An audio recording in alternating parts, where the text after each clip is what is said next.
जय हिंद दोस्तों, सैनिक समाचारों में आपका हार्दिक स्वागत है। सबसे पहले बात करूंगा हेडलाइंस में बात करूंगा डीएडीआर की घोषणा और उसका एरियर। दोस्तों इसी महीने में आपको मिलेगा इसका फायदा, कितना बनेगा एरियर इसके ऊपर बात करूंगा।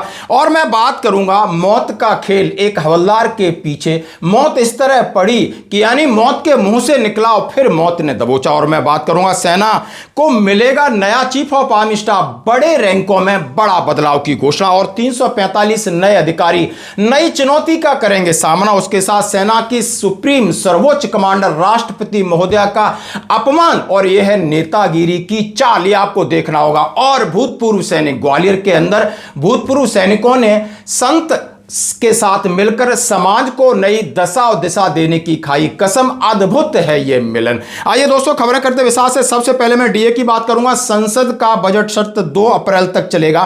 वित्तीय कार्यों को लेकर बहुत सारी मीटिंग हो रही, कैबिनेट बैठक हुई, लेकिन होली से पहले इसकी उम्मीद थी कि डीएडीआर की घोषणा हो जाएगी। आधिकारिक तौर पर घोषणा नहीं हुई। सबको पता है कि डीए 2% बढ़ गया, 60% हो गया और इसकी मोहर लगती है कि यानी आरबीआई ने अपने बैंकिंग कर्मचारियों को इसका भुगतान भी कर दिया है। अब बात आती है बाकी केंद्रीय कर्मचारी पेंशनर्स का डीएडीआर कब आएगा खाते में। जैसे आप खबर दे सकते हो, डीए हाई केंद्रीय कर्मचारियों को जनवरी से मार्च तक का मिलेगा मोटा एरियर। सरकार के फैसले पर आया सबसे बड़ा अपडेट। अभी अपडेट क्या है, इससे पहले मैं बात करना चाहता हूं कि दोस्तों यानी मार्च में अगली कैबिनेट बैठक में संभावना है, जैसा कहा जा रहा है कि लगभग तीसरे वीक में इसकी घोषणा होगी और घोषणा 2% की होगी। 2% के हिसाब से आप समझ सकते हो यदि आप पेंशनर हैं और आप 58% से 2 यानी 60% आपका डीआर हो जाता है। यदि आपकी बेसिक 20,000 है तो आप सीधा सीधा समझ सकते हो आपको 400 का फायदा होगा और 3 महीने का एरियर आपका 1200 होगा। इसी हिसाब से यदि आपकी 25,000 वाले हैं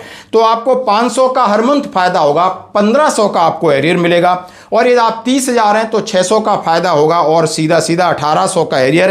35,000 आपकी बेसिक पे पेंशन है तो आपको 700 का फायदा होगा और 2100 टोटल मिलेंगे। और 40,000 वाले यानी 800 का फायदा और उन्हें सीधा 24,000 और 45 वालों को 27,000। ये इस तरीके का आपकी जो पेंशन है खासकर हमारे जेएसयू जवानों का।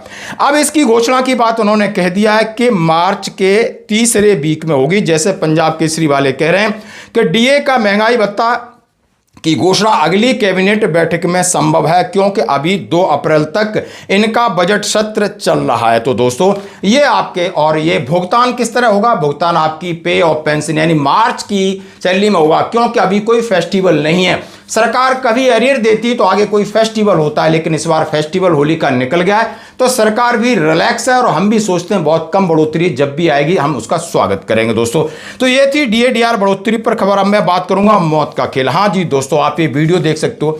ग्लेशियर में दबने के बाद इलाज कराकर लौटे हवलदार की मौत, यानी ग्लेशियर प्रतापपुर आपने सुना होगा, यहां पर ट्रेनिंग होती है। हवलदार कुलदीप यादव जो रेजिमेंट ऑफ आरटी का एक हवलदार है और वहां पर एक ट्रेनिंग के दौरान वो बर्फ में दब गए थे और उनकी तबीयत खराब हुई थी और हॉस्पिटल यानी मिलिट्री हॉस्पिटल में भर्ती रहे और उसके बाद ठीक हो जाते हैं। ठीक होने के बाद अपनी यूनिट में रिपोर्ट करते हैं और यूनिट में रिपोर्ट 15 दिन के बाद यूनिट में रिपोर्ट करते हैं और रिपोर्ट में उसके बाद उनकी एकदम तबीयत बिगड़ती है और वो गिर जाते हैं और वहीं पर और जैसे हॉस्पिटलाइज किया जाता है उनकी मृत्यु हो जाती है। एटा के अलीगंज निवासी का उनके बहनोई हवलदार सुभाष चंद्र यादव ने बताया कि घर के पिता महेंद्र यादव, उनके घर में एक बेटा और बेटी। जैसा आप देख सकते हो कि कुलदीप सिंह यादव का पार्थिव शरीर उनके गांव पहुंचा और वहां पर उन्हें अंतिम संस्कार दिया गया। तो यह है जवानों की जिंदगी, मौत ने उन्हें कहीं भी नहीं छोड़ा।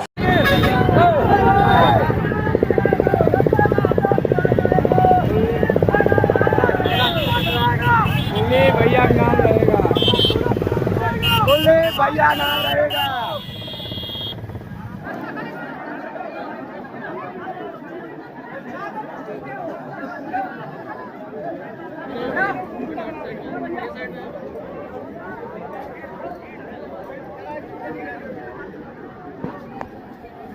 अब बढ़ते हैं अगली खबर की तरफ। हाँ जी दोस्तों, सेना को मिले, आप देख सकते हैं शनिवार को चेन्नई में अफसर ट्रेनिंग एकेडमी ओटीए में ट्रेनिंग प्रोग्राम पास करने के बाद कुल 318 अफसर कैडेट और 27 अफसर कैडेट महिलाओं को इंडियन आर्मी में अलग अलग अंगों सेवाओं में कमीशन दिया गया। आप देख सकते हो ये अब भारतीय सेना का हिस्सा बनकर के नई चुनौतियां का करेंगे सामना। अब मैं बात करूंगा, हाँ जी दोस्तों, सबसे बड़ी बात, सेना की सुप्रीम कमांडर राष्ट्रपति महोदया द्रौपदी मुर्मू जी का अपमान देश और बंगाल की जनता नारी शक्ति कभी माफ नहीं करेगी। आप इनका वीडियो दे सकते हो। राष्ट्रपति महोदया बंगाल के दौरे पे गई थी।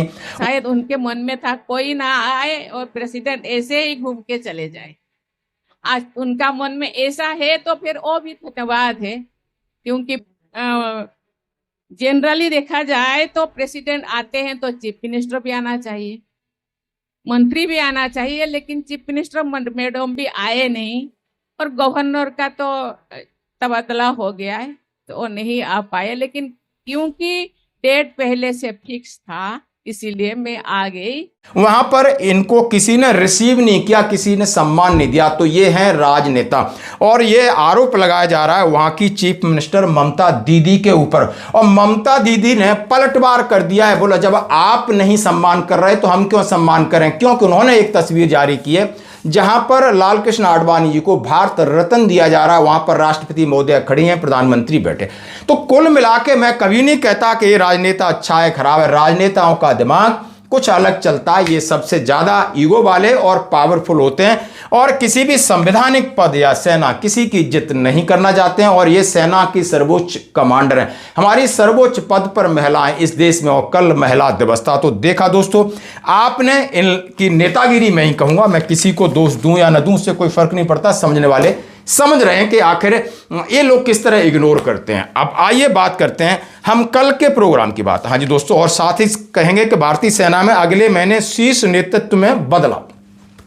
अब मान सकते हैं कि चीफ ऑफ आर्मी स्टाफ कौन बनेगा, इन्हीं में से कोई बनेगा। आप देख सकते हो भारतीय सेना के शीर्ष नेतृत्व में 1 अप्रैल से बड़ा फेरबदल हो जा रहा है, जिसमें कई वरिष्ठ 3 सितारा अधिकारी प्रमुख परिचालन कमानों और सेना के उप प्रमुख पद पर स्थानांतरण होंगे। पुणे यानी दक्षिणी कमांड, सदर्न कमांड के officer commander in chief lieutenant general Dheeraj Seth सेना मुख्यालय में vice chief of army staff के रूप में स्थानांतरित होंगे। आप इशारा समझ सकते हो कि यानी vice chief of army staff ये बनने जा रहे हैं। और धीरज सेठ साहब हैं लेफ्टिनेंट जनरल सेठ साहब दिसंबर 1986 में बख्तरबंद यानी आर्मर्ड टू लांसर में आई थिंक कमीशन हुए और अपने कैरियर के दौरान कई कमान स्टाफ पदों पर रहे। जुलाई 2024 में दक्षिणी कमान का कार्यभार संभालने से पहले मथुरा में स्ट्राइक कोर की कमान संभाली थी, और जो सेना की प्रमुख स्ट्राइक कोरों में से एक है। लेफ्टिनेंट जनरल पुष्पेंद्र प्रताप सिंह जो वर्तमान में सेना के उप प्रमुख हैं, अगले महीने चंडी मंदिर में पश्चिमी सेना के कमांडर के रूप में लेफ्टिनेंट जनरल मनोज कटियार साहब का स्थान लेंगे।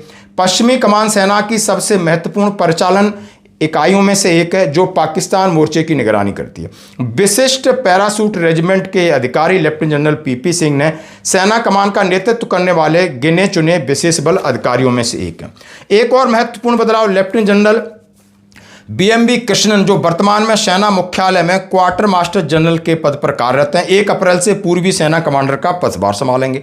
कोलकाता स्थित यह कमान पूर्वी क्षेत्र में चीन तथा LAC पर म्यांमार और बांग्लादेश की सीमाओं पर सैन्य अभियानों की देखरेख करेगा। Lieutenant general Krishnan lieutenant general Ramchandra Tiwari ji का स्थान लेंगे, जिन्होंने जनवरी 2024 में पूर्वी कमान का नेतृत्व किया और इस महीने के अंत में सेवानिवृत्त हो जाएंगे।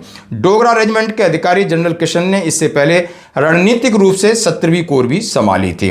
और इसी बीच लेफ्टिनेंट जनरल संदीप जैन जो वर्तमान में दक्षिणी कमान के चीफ ऑफ स्टाफ हैं, उनको पदोन्नत कर दक्षिणी सेना कमांडर के रूप में कार्यभार सौंपा और वे लेफ्टिनेंट जनरल सेठ साहब की जगह लेंगे और वे सेना मुख्यालय चले जाएंगे। आप ये देख सकते हो कितना बड़ा बदलाव हो रहा है, और ये बदलाव आप समझ सकते हो 1 अप्रैल से होगा, और इन्हीं में से आपको नए चीफ ऑफ आर्मी स्टाफ या जनरल द्विवेदी साहब की कोई जगह लेगा। धन्यवाद दोस्तों। अब मैं आपके सामने यहां पर दिखाऊंगा अद्भुत मिलन। यहां आपको पूर्व सैनिक दिखेंगे और समाज के प्रतिष्ठित संत जन हैं और समाज के जनप्रतिनिधि हैं, और ये हमारे ग्वालियर चंबल संभाग के भूतपूर्व सैनिक कल्याण संगठन ने रंग पंचमी का प्रोग्राम अपने ऑफिस में रखा। वहां पर उन्होंने संतों का आगमन हुआ, जनप्रतिनिधि आए, भूतपूर्व सैनिक आए, सबने अपनी बात रखी। उसमें कहा गया कि आज समाज को संत और सैनिकों की विशेष जरूरत है कि समाज को सही दशा और दिशा हम लोग दिखा सकते हैं। और कई मुद्दों पर बात हुई। टोल प्लाजा को लेकर बात हुई। एक हमारा भिंड से ग्वालियर हाईवे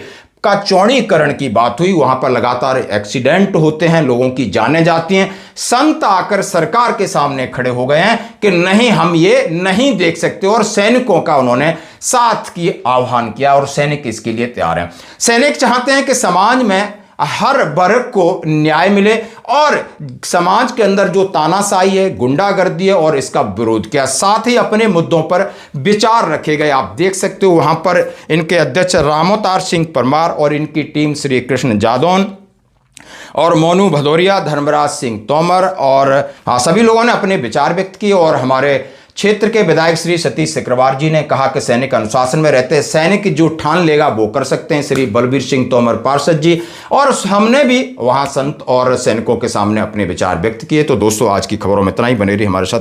अगर आप हमारे दिल की समझ नहीं हो पाए, क्योंकि महाराज तुम्हारा दुख हमारा दुख है, तुम्हारे बच्चे हमारे बच्चे हैं, इसलिए इस तरह से को समझ लिया हो तो महाराज स्वेच्छा से संत सेवा सब दर्शन भी हो जाएंगे, परहेजगार भी हो जाएगा। भाई सब आओगे, हाथ उठाओगे, भगवान की जय। सभी लोग आए और इसी पूछ में हम अपनी बाणी प्रणाम कर और उनके सामने दुश्मनों की संगीनें लगी हो और सामने उनके मौत खड़ी हो, ऐसे हमारे सब फौजी भाई जिन्होंने देश की रक्षा के साथ अब रिटायरमेंट के बाद इस देश के अंदर जो दुश्मन है, मैं चाहूंगा कि संकल्प में देश के अंदर जो दुश्मन पनप रहे हैं उनका भी खात्मा आप लोगों के माध्यम से हो। संत जी ने, मैं देख रहा था कि उन्होंने हाईवे पे जो आंदोलन उन्होंने चलाया, मैं इनको आश्वस्त करना चाहता हूं कि 15 मार्च के बाद हमारी अखिल भारतीय क्षत्रिय महासभा ऑल इंडिया स्तर पर आपके इस नेशनल हाईवे के साथ सभी संत महाराज जी के चरण स्पर्श करता हूँ और सभी सैनिक भाइयों को गले लगाकर होली की बहुत बहुत शुभकामनाएं देता हूँ।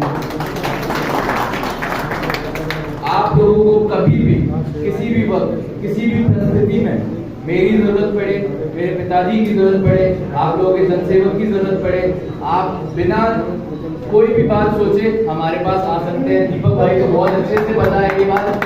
हम लोग एक आम जन के लिए, सैनिकों के लिए, पुलिस के लिए, सब लोगों के लिए एक अच्छी मन प्रेम की भावना रखते हैं। उन सभी लोगों के लिए हमारे अंदर बहुत प्रेम है और हम चाहते हैं जो देश के असली हीरो हैं उन लोगों को जितनी भी ज़्यादा से ज़्यादा फैसिलिटी हो, ज़्यादा से ज़्यादा अपॉर्चुनिटी हो, ज़्यादा से ज़्यादा जो चीज़ें मिलनी चाहिए जो नहीं मिल पाती हैं वो हमारे सैनिक भाइयों को मिले, वो हमारे संतों को मिले, वो हमारे पुलिस प्रशासन को मिले। मेरी मैं यही मानता हूँ। मैं एक पढ़ा लिखा युवक हूँ, मैं भी सैनिकों की बहुत इज्जत करता हूँ क्योंकि देश के असली हीरो सैनिक होते हैं, जो पिक्चरों में काम करते हैं वो नहीं होते हैं। तो इसी के साथ विराम देता हूँ और आप सभी लोगों को धन्यवाद देता हूँ कि आप लोगों ने मुझे यहाँ बुलाया और इसी प्रकार से मुझे हमेशा बुलाते रहिए, मुझे बहुत अच्छा लगेगा। जनरल श्याम श्रीवास्तव है, मेरे आशा का मेरे पास चिट्ठा है, उन्होंने भेजा है, मेरे दोस्त है एक वहाँ पर नेवी के। उनका कहना है कि आज सैनिकों का सम्मान नहीं हो रहा है और सैनिकों की घटती प्रतिष्ठा, सैनिकों का शोषण, सैनिकों के साथ राजनीतिकरण, चाहे वो सर्विंग सैनिक है, चाहे वो रिटायर होने के बाद या उसके कुछ पर्सनल मुद्दे, पुलिस द्वारा प्रताड़ित करना, समाज में उसका लगातार शोषण होना, दुहाई सैनिकों की दो, राजनीति सैनिकों पे करो और शोषण भी सैनिकों का आराम से किया जाए। इसको लेकर के 11 तारीख को जंतर मंतर पर बड़ा आंदोलन है। राहुल गांधी जी भी आ रहे हैं और जितने देश के वरिष्ठ सैनिक हैं और सैनिक संगठन है उन्होंने आह्वान किया है और इसीलिए हम सबको आपके सामने बात रखना चाहते हैं। पार्टी कांग्रेस हो, पार्टी बीजेपी हो, हमें कोई फर्क नहीं पड़ता है। हमें इस समाज को सही दिशा और दशा दिखाने वाला यदि कोई भी व्यक्ति आगे चलता है तो सैनिक उसके पीछे चल सकता है। मैं बात कहना चाहता हूँ,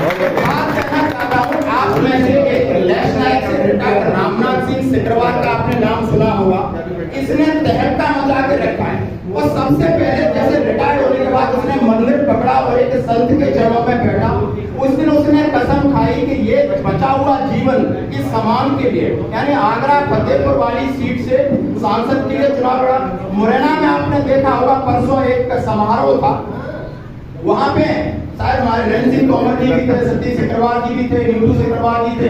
सभी से कहा कि आप अच्छे सैनिक हो, आप अच्छे